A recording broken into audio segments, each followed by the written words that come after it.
Welcome to REWORK, a podcast by 37 Signals about the better way to work and run your business.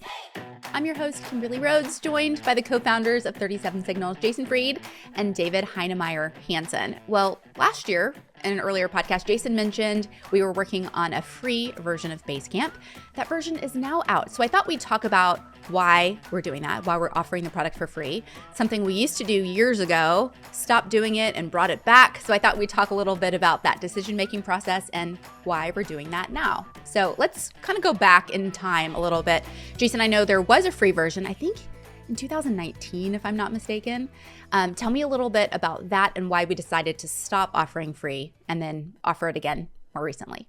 Well, we've always offered a free not always, because there's been periods of times when we haven't. But when we first launched Basecamp, we had a free one project plan, I believe, right, David? That's right. Yep. No, absolutely. So we had 3 pricing tiers and we had a free plan, and it was one project. And that was huge for us because, look, I mean, as much as we don't want to admit it sometimes, like free sells, essentially, even though you're not making anything on it.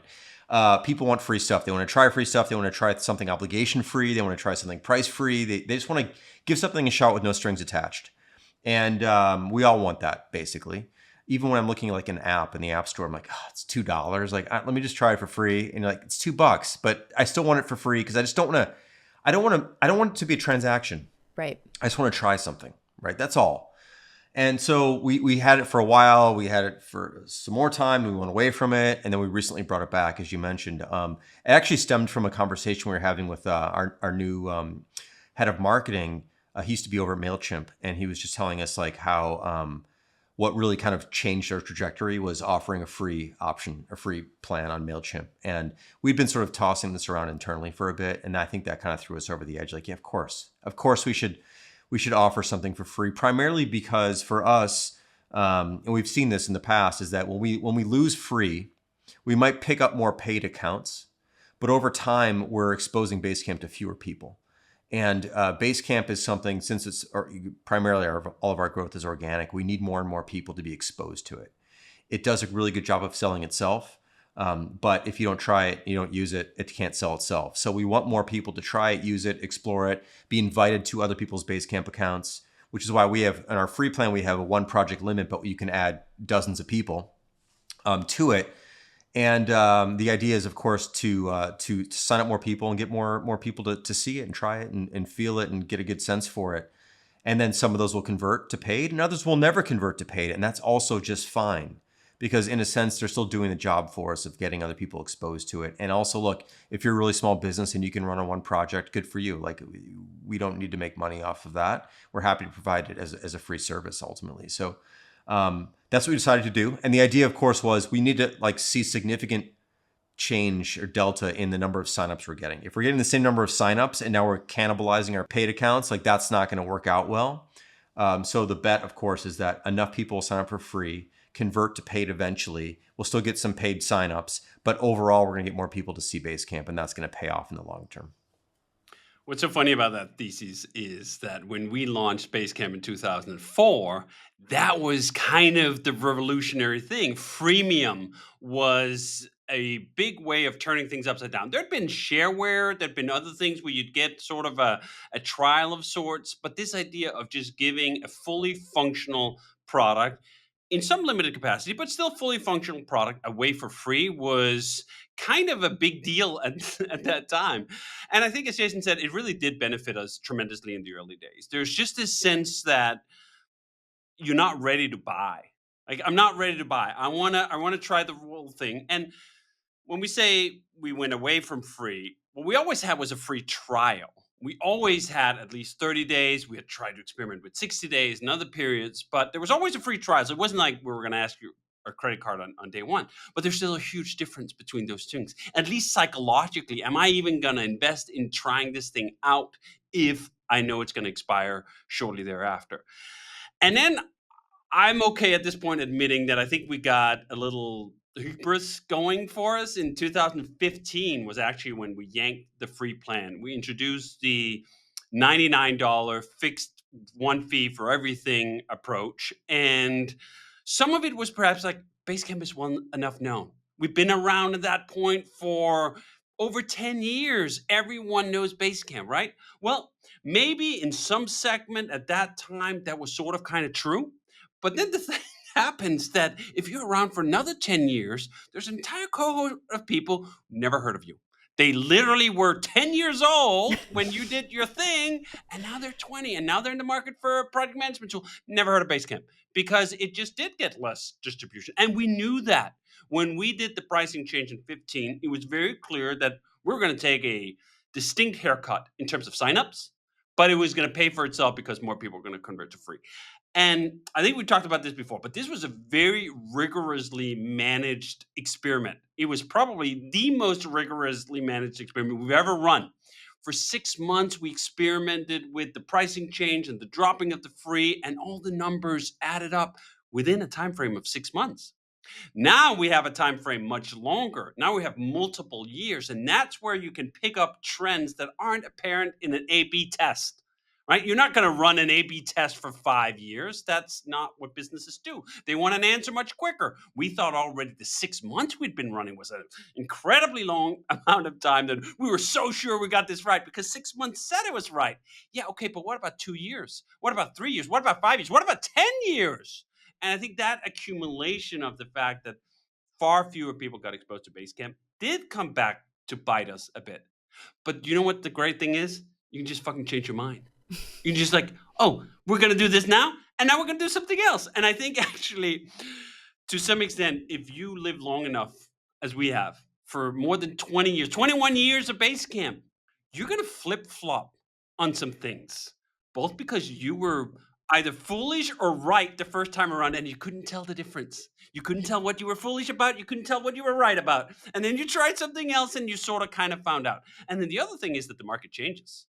I mean, our brand awareness, for example, in the early days of Basecamp was a lot higher in the sense that we didn't have any competition. Now we have a lot of competition, so the calculus is different. And if you are stuck with all your decisions made literally 20 years ago, you're delusional if you think that all of them are right, either at the time or right now. And I think that's what we sort of come around to. And I think the early results are in, right, Jason? I mean, we've more than doubled the weekly signups that we have. So that part at least is working. More people are getting exposed to it. And even the early conversion numbers looking nice. We actually just yesterday, I was asking Ron, our head of finance, who now also sort of runs our A/B testing on this kind of stuff, like, where are we? And it looked like we were ahead by like 3%, which may not even be statistically significant at this point, but also it doesn't matter. The whole point was we're not doing this to juice the paid rate this moment. We're doing this for the 2-year run, for the 3-year run, for the 5-year run, making sure enough people see Basecamp. I actually was going to ask you that, how often you're looking at those numbers. I know we're not like a huge analytics office here, but how often are you looking at those numbers to see if you can spot trends? Currently weekly is how it's presented. I mean, we can look at the analytics more frequently. I've been looking at them a little bit more frequently for other reasons. We're actually trying a test right now just to switch the order of our plans. So if you load up basecamp.com/pricing, you might see it in the order of free plus pro unlimited, or pro unlimited plus free. So we're kind of seeing what the order, and I've just been very curious about that. It's like instant data to look at. It turns out putting your most expensive plan first turns out to be better for getting people to pick that plan. Whether or not it ends up converting, we don't know, but it does change the mix of which plans people choose. So I've been looking at that. But as far as the weekly breakdown on signups and conversion, we're doing that weekly. It's a nice way to look at it. Otherwise, you can become obsessive about it. And frankly, day to day doesn't really, you're not going to glean anything day to day. The other thing I'll tell you is that when we did some A/B testing on the marketing site homepage, we ran 3 different variations. For the first, I think we ran it for about 21 days until ultimately they were not statistically significant, but it took 21 days to find out that they were not. Things moved a lot actually during that period of time, where certain designs were winning essentially, and then it turns out they came in second or third place. So if you look at things on a daily basis, you're just gonna drive yourself crazy. You're better off kind of looking, at a longer term, just so you have you don't look at the day-to-day fluctuations. Anything can happen on a given day. What's so funny about that is it's almost irresistible when you have It something is. you want to find out. You want to peek early. You want Yeah. to roll forward in the book and like, do we have the ending yet? And then the danger is that you get excited about those early results, right? Or you get disillusioned. You're like, oh, it doesn't work. Well, give it a minute. Give it 5 minutes. This is where we used to have a data analytics person, Noah, who was always on like, don't look at the numbers yet. Like just whack our fingers when we try to peek at the data early. It's too early. You're getting excited about something there isn't. And I think you should sort of try to have your cake and eat it too. It is irresistible to look at numbers, and it's okay to peek. Just don't like make any rash decisions on those early numbers. It's fine to get an indication because sometimes it's not that close, right? Like there is a significant advantage. But oftentimes it is close and you really do need to wait because otherwise you're getting excited for nothing. But what I also find interesting is that A/B test we're running right now, like, aren't humans just fascinating? Why the hell do humans care whether the most expensive price is first? There aren't that many. We're just shuffling it around.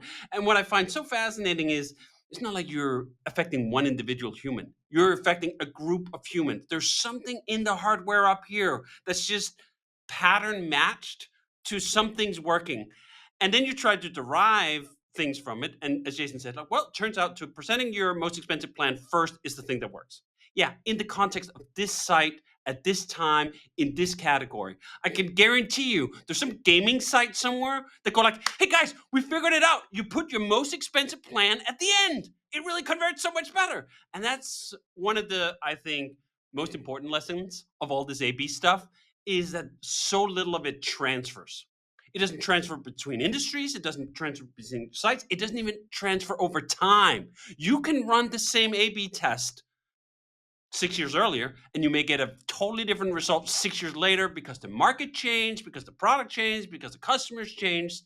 So I think the most honest thing to do is just accept that you don't know shit, and you need to ask reality for an answer at a regular cadence. This is one of the things I think I was quite liable to fall into this trap. Oh, we've already tested that. Like I remember a result from 6 years ago. We did this test and that said X. Yeah, then. And then I think, I forget what the last one was that really humbled me, where I thought we had the answer. And then we ran a test. 3 users free or something? Was it that Yes, one? maybe that was the one. Like we were trying around with the different number of free users you should have on a promotion setup we did. And I thought we already knew. I thought we had an answer that I could dig out of the archives. And the thing is, it's easier to be dumb in some ways. Like you can be less clever and just ask the market. If you have enough traffic, as we do, we have plenty of traffic to run these tests in a reasonable amount of time. You don't need to speculate so hard. You don't need to come up with all these theories about why things are the way they are. You could also just like ask the market, would you like to pay more for this order? And the market will tell you. Okay, tell me this, because I would imagine that free isn't really free. Like when we're giving away product for free, there's some cost involved, whether that's support costs because there's more people trying it or server costs. Tell me kind of your thoughts about that and what free really costs us. Or maybe it doesn't. It does. I don't think we analyze it so closely. I think primarily a lot of the cost is around support. Like we have a good sense of what it costs to support a customer if someone emails us.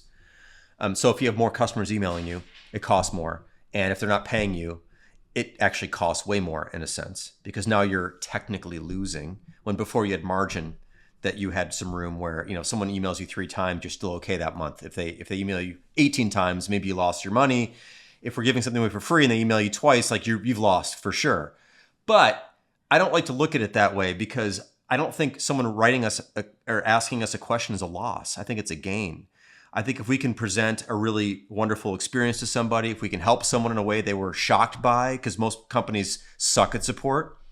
I actually, in many ways, I want to invite people to email us and ask us questions. And so I don't see these moments as losses. I see them as gains. Obviously, technically, if you were just to count the numbers, perhaps they're losses. But I think there's way more to it than just doing math. Math is not what business is all about. Some of it, for sure, but there's way more to it. And there's a lot of stuff you just can't measure, but you have a feel for. Like if someone comes away with a good experience, how do you actually measure that? You don't really know, but maybe they tell someone else, maybe they stick around, maybe they put a smile on their face that day. Maybe that's worth something. And so I feel like, that's the bet you basically make. And all in, the aim for us is like all in, out of everything we're doing, are we coming out ahead in a given year? That's how I've always looked at things. And it's super non-specific. And I'm sure there's lots of people who go, that's a crazy way to look at it. But for me, it's like, out of all the things we're doing, are we coming out ahead? That's enough. And so, yeah, we're losing on some, we're gaining on some. As long as we come out ahead, I almost kind of don't personally really care. I know to some degree, but I also don't know completely what matters, what doesn't. Obviously, if we're charging people a lot more money here and giving something away for free, the people we're charging are paying for the people who are free. I get all that. But I don't want to look at a free customer and go, they're costing us $7. I don't think that's a good way to look at things personally. Unless, of course, you have no margins, you're losing money already, and you're not making any money, and then you got to really figure that stuff out. But if you have some room, you can be a little bit more, I think, open to just sort of, playing fair in a sense. David, do you look at it the same way? Yeah, this is one of those fundamental delusions of traditional business management. This is why MBAs have such a bad reputation. It's why no one fucking likes bean counters as a stereotype, because the only thing they can count is the fucking beans.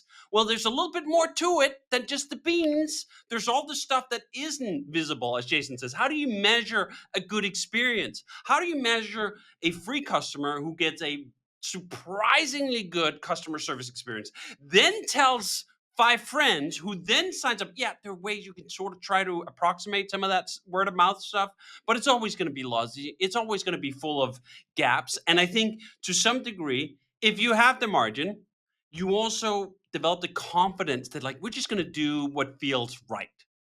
And you know what? In a long enough time frame, if you have margin and you do what feels right, it's going to work out, right? Like the margin alone part makes sure of that, and then you can just enjoy yourself more. We don't have to count everything. And this is something I've sort of had to internalize over the years. I used to be a little more on the bean counting, just the beans side of it. But I've really come to appreciate this fact that many of the most important things, not just in business, but in life, you don't get to count, because they're not quantifiable. They're not even specifiable. You don't even know what you don't know. So you can have this general theory. Do you know what? If we give really good service, I bet that's good for business. How am I going to prove that with statistical rigor? That's actually quite difficult. Now, caveat, that's Basecamp. Hey's actually a bit different. When we were on the cloud, especially with Hey, I calculated that every damn customer cost us $30 a year to maintain, just in terms of our operating costs for the servers and so forth. And that's in part because email is very different from something like Basecamp. It's just a massive amount more data. It's per user. And especially when you run it in the cloud, it's really expensive. Now we've gone out of the cloud, so we've dramatically lowered the cost per customer, but it's still not insignificant. Like, one additional user account in Basecamp costs so little the vast majority of the time that it almost isn't worth counting. One Hey customer who actually uses the system legitimately as their primary email does cost real money. So sometimes it also depends on the kind of business it is, the kind of application it is. And Basecamp is just a little more amenable. There's just more margin in the operating costs of it. Also, because we charge more. Hey is $100 once a year, versus Basecamp is very frequently $100 a month, or at least $50 a month. There's just more room in that number, combined with the cost that we have it, that we get to experiment more. So that's why you always got to filter this stuff around. You're sitting listening right now and you're like, oh, I should just do more stuff. I should give more stuff away for free. Yeah, not if you're like a 4% margin. If you're Walmart, you really do need to count like the plastic. Yeah, it'd be kind of more nice if there was more plastic around. Yeah, have a bean counter. Count the plastic beans, right? You can't at that margin just run and shoot from the hip. But that's exactly why you must do so if you have the margin. It's actually an insult to people who have to count the beans. If you're in a position where you don't have to count the beans, and you're like, I need all the beans counted all the time. Okay, last question before we wrap up, and you might not have an answer for this one yet. I know we've talked about 2 new products that we're working on. Do you imagine there'll be free options with those? Have you even gotten to start thinking about pricing yet? Yeah, a little bit. Yes, I would imagine. I mean, don't quote me or hold me to it because I don't know. We haven't decided. But ultimately, yes, I think that, this lesson applies, especially with something that's new. You want people to try it. And I think we're making some things that are kind of novel. So you definitely want people to get in front of it and try it out. We might even be just extremely generous with one of the products in terms of free categories of free usage. I mean, there's a variety of ways to approach this. It could be everyone gets something for free, or it could be this type of business gets it completely for free, or it could be a first year for free. I don't know, but certainly we're going to explore that for sure. I think coming out of the gate with just like, you can't even try this unless you pay for it, or you only get 30 days to try it, I don't think it's going to work. Now, one of the other things that David didn't mention, but is related to Hey, is part of the other reason we were careful about Hey is because you actually get an email address. So if you take an email address, if you're a free user and you take an email address, that email address is kind of yours forever in a sense. And so we didn't want the market flooded with people just taking email addresses from the namespace and then never using the product. So that's another reason why we say you only get to keep your email address if you pay for it. Even if you cancel it for the first year or cancel it for the first 3 months, you get that email address permanently. But if it was free right off the bat, a free trial, it'd be kind of tricky to do that. So there's other issues with products and deciding what you can give away and what you can't. But these other two products aren't like that. They're more like Basecamp in terms of the way we could give them away for free. So we'll see. We'll see how it plays out. Yeah, and then everyone would have a Kimberly at 87652, right? Like you do on Gmail. Yes, basically. Exactly. Okay, well, with that, we're going to wrap it up. You can find your free Basecamp account at basecamp.com. REWORK is a production of 37 Signals. You can find show notes and transcripts on our website at 37signals.com/podcast. Full video episodes are on YouTube. And if you have a question for Jason or David about a better way to work and run your business, leave us a voicemail at 708-628-7850. You can also text that number or send us an email to rework@37signals.com.